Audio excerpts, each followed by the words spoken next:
making the right-hand turn onto the famous Mrs. Orcutt's Driveway.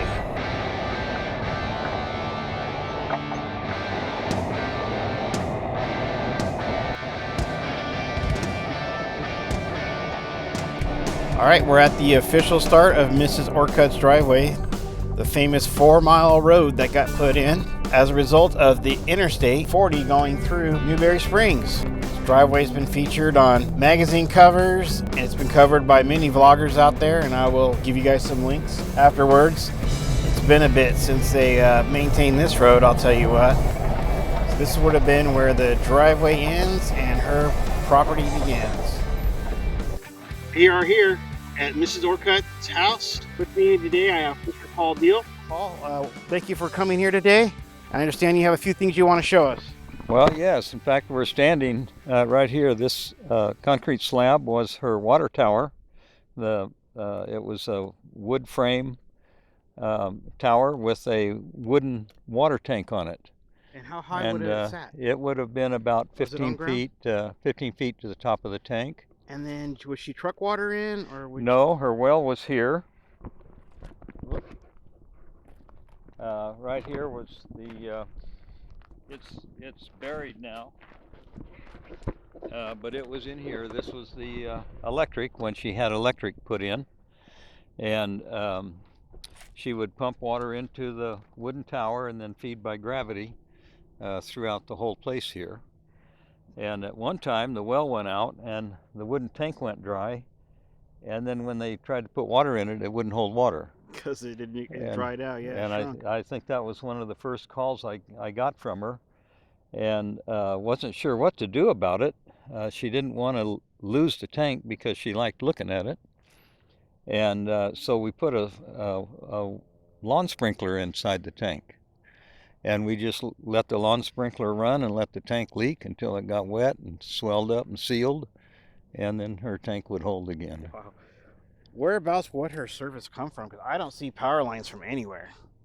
Well, I believe it came in from that direction. All right, let's walk that way. But I'm not sure. I don't know that I ever was curious about that. All right. Well, normally you see power lines, you see utilities coming into places, and I haven't yet to find it. All right, so we're actually in front of the house now, and as you can tell, it's made from Adobe brick. It's also got a wood frame to it as well. Tell us a little bit about what we're looking at here. What would have this been for? That was a gun port. Margaret Orcutt was an accomplished shooter, a competition shooter, and she realized her vulnerability out here, and she was able to defend herself from whatever might come the way. The Adobe, actually, she told me that she made these Adobe bricks and put them up herself. I know with the house, the frame, she did have help with that. There was a man here named Abbott Beecham that did a lot of work for her, and there were others that helped her out from time to time with her projects. It's hard for me to imagine a little lady like she was to make and stack all these bricks, but she could have done it. And wow. So she did it. Well, stay there for a second. I have an idea. Who goes there? Got it ported out to where she shaved here so she could get that shot. Yes, she can, and you can't come in any other place because of the those creosote bushes. Paul, there's looks like some bricks here on the ground. Tell us a little bit about her bricks. It looks like they came off the house at some point. Well, these are really tough. These are weathered, of course, and the only thing that gets Adobe is the rain. But these are really tough, and she made them from the local clay, and she didn't have straw. Normally you put straw in Adobe so that the moisture, they dry evenly. So she used sand instead, and she mixed bitumen with it, and that gave it a waterproof quality. And bitumen is basically like the mastic you put on the roof, only it's kind of like a liquid. All right. And so that makes them watertight, makes them tough, and you're not going to break this thing. Wow. I mean, Well, yes, I did. But You hit it hard enough. you've got to know that it's an old brick. Wow. Yeah. Why don't you show that to the camera there? The inside, it's still nice and now. See, we don't have dirt that color in Newberry. Okay. That's the bitumen coloring.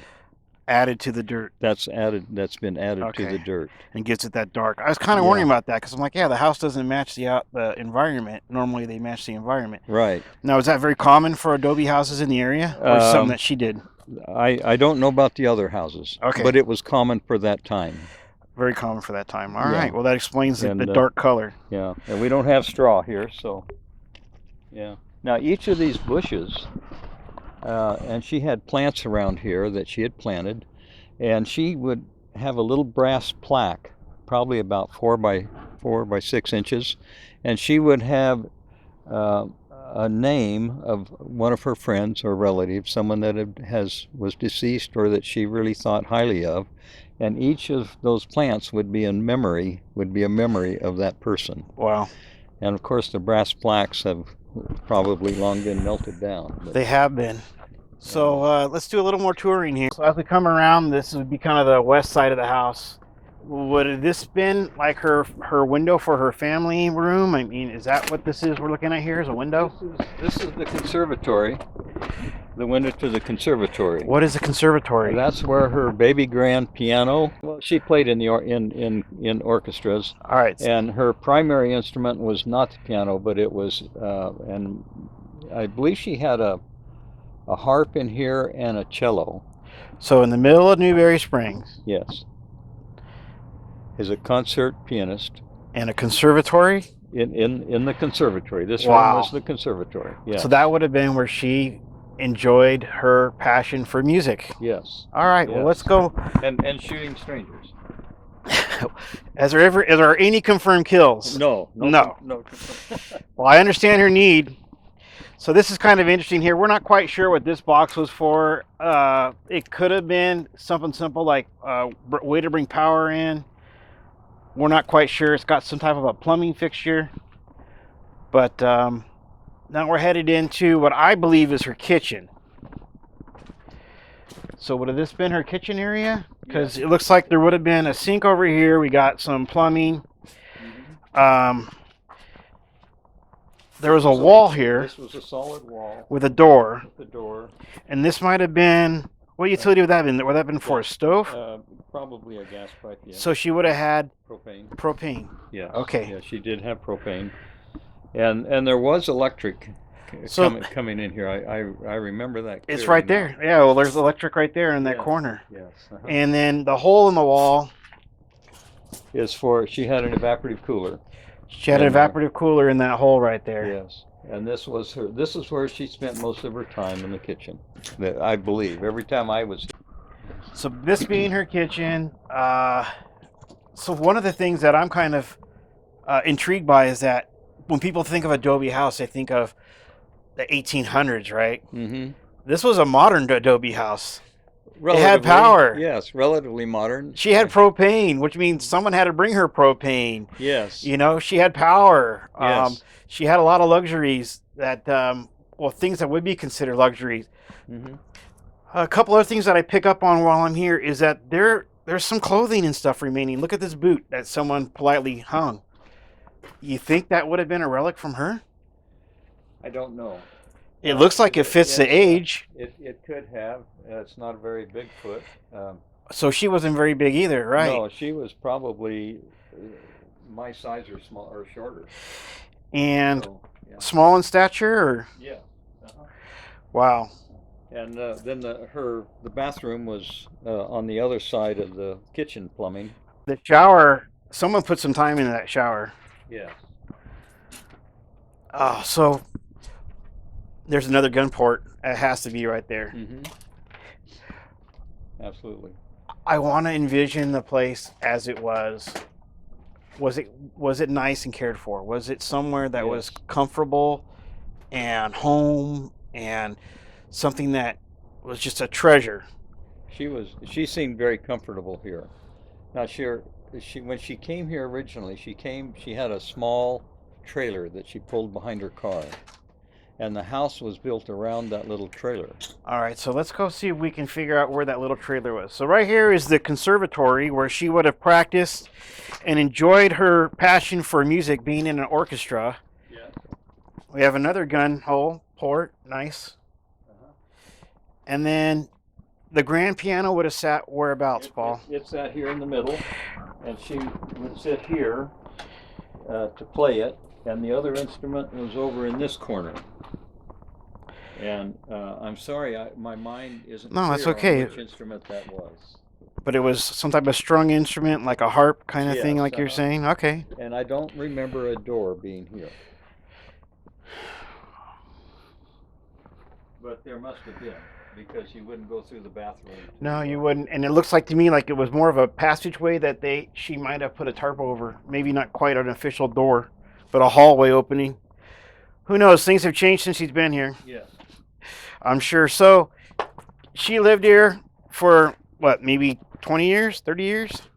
This was built probably, she began to build this when they were building the freeway. And that was in the 50s, last half of the 50s, early 60s. So because when they put in the freeway, they cut her driveway from national trails over here.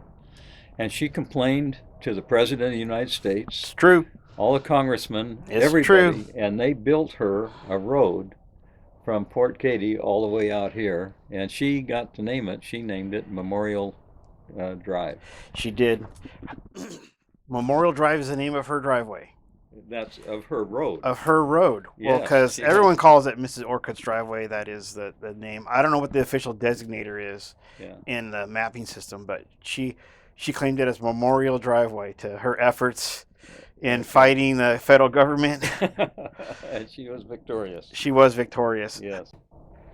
So I believe that her trailer was somewhere in here, but I'm not clear on that now. When they ripped out the trailer, they stole the trailer, and when they did, so that's what I was wondering. What destroyed this half of the house? So what destroyed this half of the house? when they pulled the trailer out, they just ripped the wall apart and drug it out. Oh wow! And So what would have this hole in the ground been? I think that just settling. I do not know. There's a defined edge. Yes, it could be. I thought maybe she might have Storage had area. drain, or where was her septic? That I don't know. Yeah, Yeah. because she had drains. But this had a doorway. This could be a basement. It could be the root cellar that I was thinking about. Who knows? Yes. Yeah. It's since been collapsed, Uh-huh. and it would not put it past me for somebody in that era to have a root cellar Right. or some underground area that they could get at. Yeah. It looks a little unfinished, but it's a possibility. One of the questions I did have. So this mass destruction back here is a result of people stealing the trailer. And that trailer was her bedroom. Even though she had other rooms in the house, that trailer was still her bedroom. So the trailer she towed out here to build her home, incorporated into her home, and it's where she actually liked to spend her time. And it was finished, and it provided her, I'm sure, that all the things that she'd like to have, maybe another bathroom and things. Do you want me to tell you the story about her? Well, Or save that for later? Let's do it. I got a call from her one day, and coming out of her trailer, she had fallen, tripped, because the trailer still had the little trailer step on it, and she couldn't get up. So she called me, and I came over, and I was concerned how to get into the house, and whether or not she'd shoot me.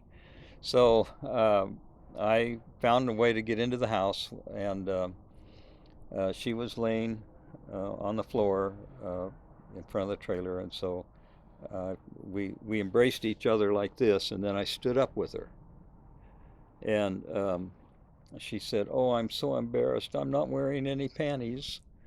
And so we talked for a few minutes, and then she was fine. She wasn't hurt, and so I went home. So I'm intrigued the fact that she's able to call you. Yes. So there was a telephone here. She had a telephone. She had a landline. And you had a landline. Yes. Okay. Yes. Wow. It cost me $4,000 to put the line in.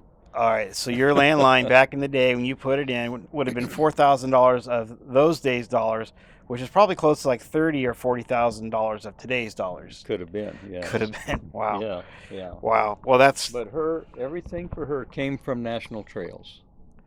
That was when she developed this. Her utilities, her phone line would have come from National Trails. Oh, so it would have come all the way Her across the electric highway. Well, all of that was disrupted, I'm sure, when they put in the freeway. From this corner of the house, and from the west side of the house, comes down to a driveway that she has around the place. So it was like a horseshoe kind of Yeah, driveway, like a circle, and circular then there's driveway. Circle larger than that one. So, and one of her goals was to make this into a resort, a place where people could come and relax and be with nature and with their God, and just be at peace. So along this driveway, and if you look, it's the same rock that Memorial Lane was made with. So whether or not she conned them into making this driveway for her, it wouldn't surprise me if she did. But along the walkways, she would have drinking fountains for people to stop and drink. And because the water would be warm, by each drinking fountain would be a concrete pit with the pipes, serpentine pipes in there, and she would fill that with crushed ice so the water would be cool. wow. For her visitors. So it wasn't just a simple home in the desert she was building. She was building something bigger than that she could share with people. Yes. Wow. And at one time she envisioned that this would be a refuge for unwed mothers. All right. And this was just the type of lady that she was. Now we talked a little bit about gardening. She did garden, but in greenhouses, right? She had greenhouses for her orchids. The orchids. Okay. And I haven't been far enough to the east side of the property. They were way out there. So they were further out. How many acres do you guess this property is? It's probably 40 acres. 40 acres. Yeah, it could be more or less. Yeah, I think 40 is about right. Yes, and this was going to be turned into a composting facility at one time. And she picked it up. Well, no, this was after many years after she was gone. After she was gone. Yes, wow. I think about the resources it would take. So I think about the resources it would take to build this.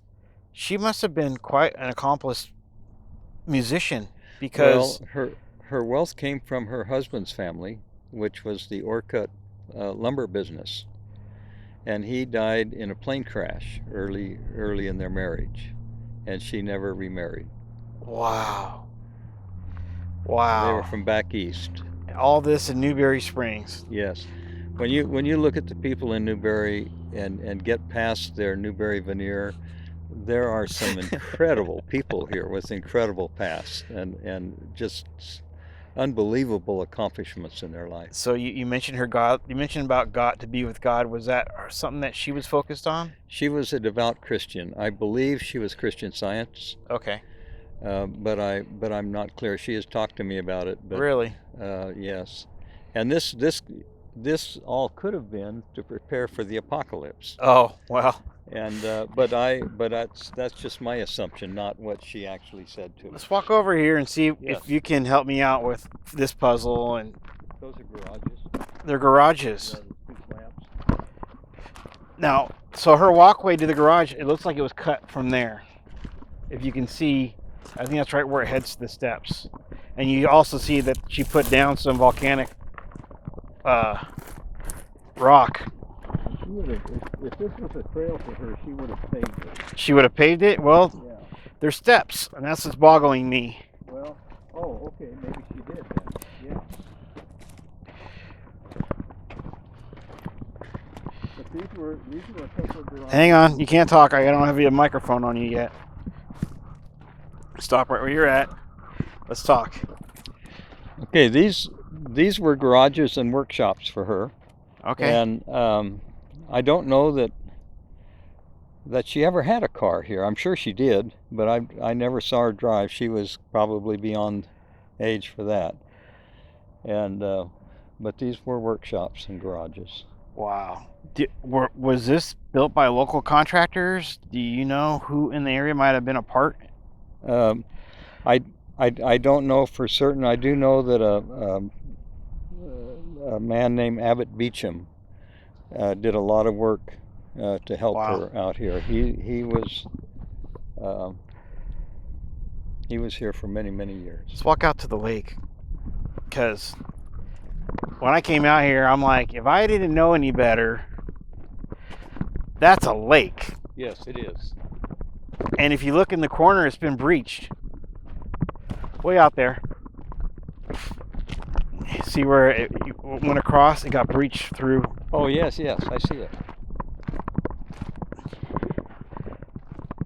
So when I was out here, that was my thought. I'm like, this is a big lake, but I'm like, who could dig something that big? The resources it would have taken to do that. So, well, maybe it was just kind of a natural flow, and that's kind of the way it went, but it's not. No. Wow. Look at the view.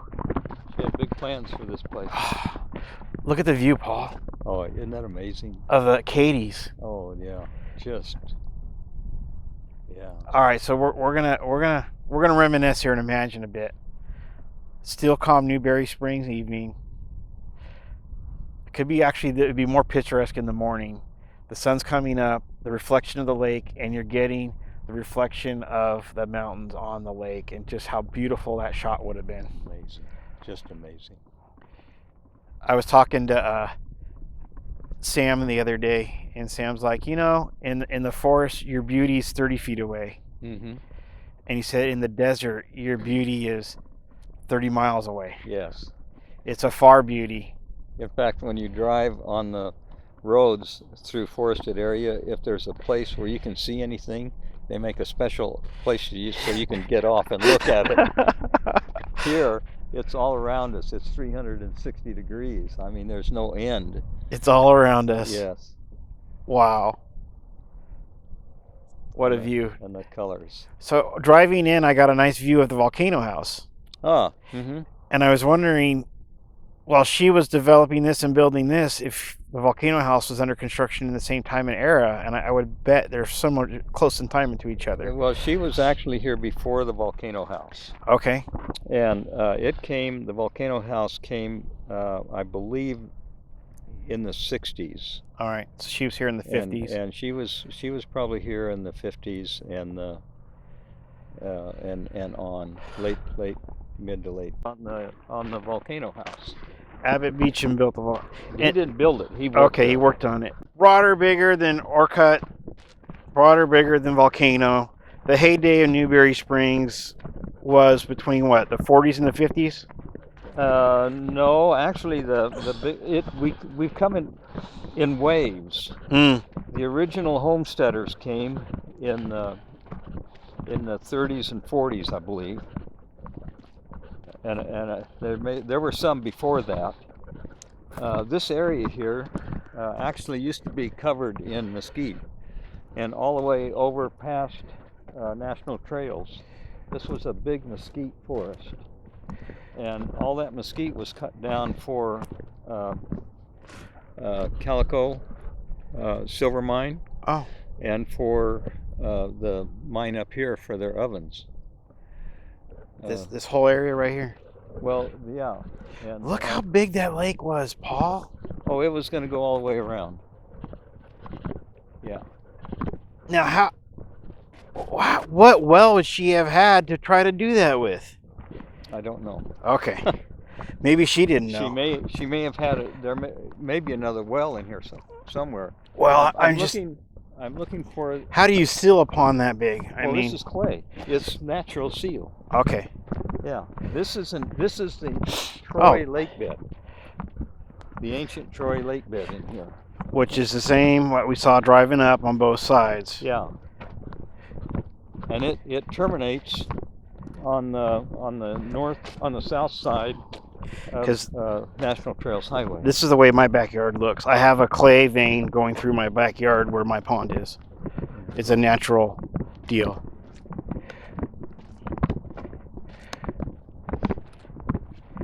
Orcutt lumber. Yes. I'm gonna have to look that one up. Okay. So she was like a Rockefeller and a. she just had a wealth. Wow. And when she was here, this was Newberry, California.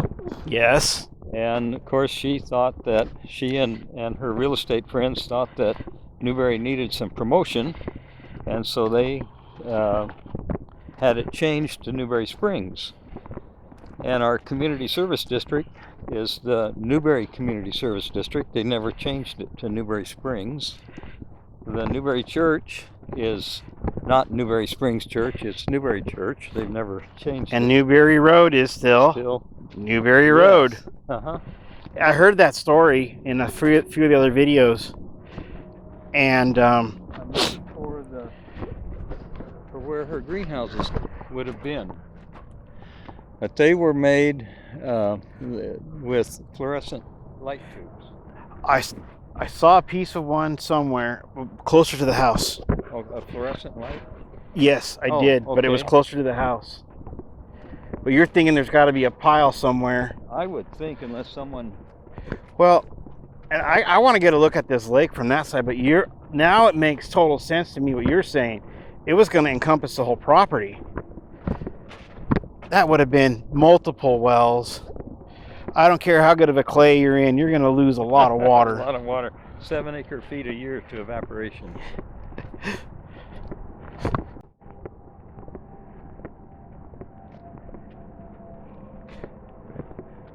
Mainly people driving by, they're not going to pick up on the lake. They're not going to pick up on how big the property really was. You without knowing, the story I get from Mrs. Orcutt was some eccentric recluse who just came out here to be away from everybody.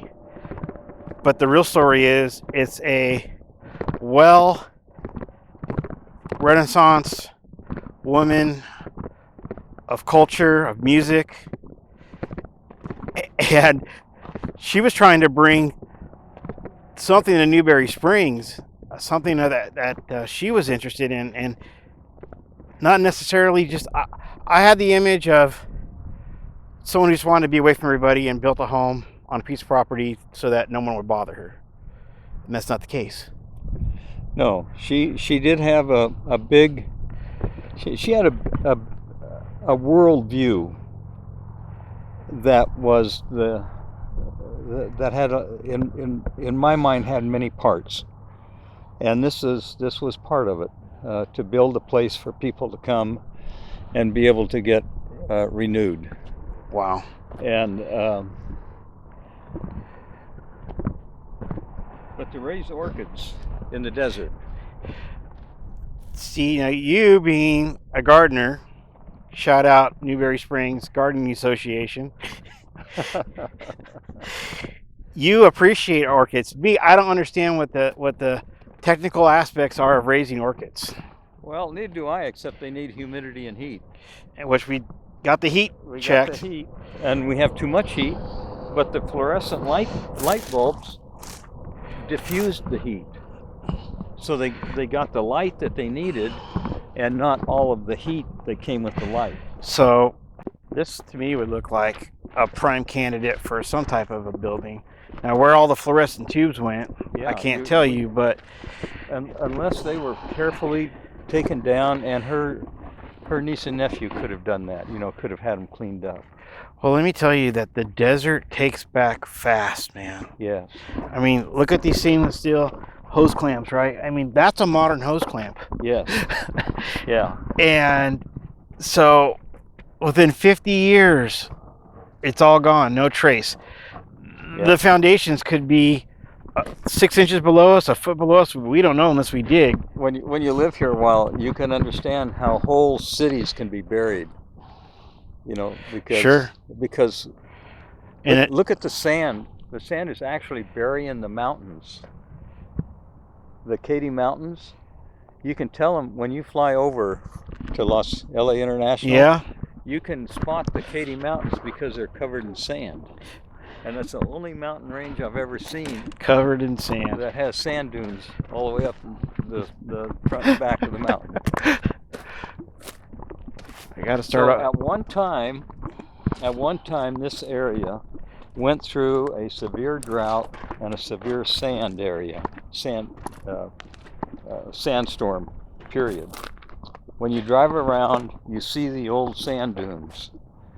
And now we're going back into that drought, and we're seeing sand begin to move again, like the Merino house down at the end of Newberry Road that's buried in the late 70s and early 80s. And you could actually sit at the corner at the post office and watch mobile homes come in one after another after another.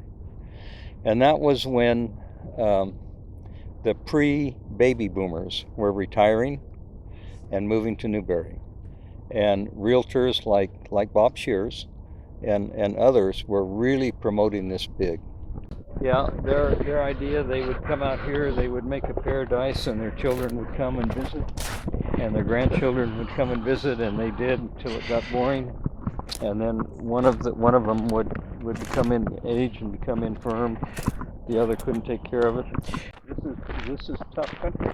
Paul, I don't know how this whole thing's going to turn out. I'm just glad I spent the morning with that's you. That's okay. Whatever it is, the information's recorded is to capture the information, because that's the history.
Whatever it is, every generation we lose something. Yes. And I'm glad to know you. Thank you. I hope you do well. We're going to close out the video here is more than I ever thought. It's bigger than I thought it would be. So I want to thank Mr. Paul Deel for coming out and not only being a historian on this property, but just sharing his wealth of knowledge with the area here. And Mrs. Orcutt was a fascinating lady. She had many depths to her. She wasn't just a person who wanted to hide out away from society. She was a person who wanted to contribute to society by sharing her passion for God's creation and for peace of the desert with others. Paul, in closing, what would you like to share with us?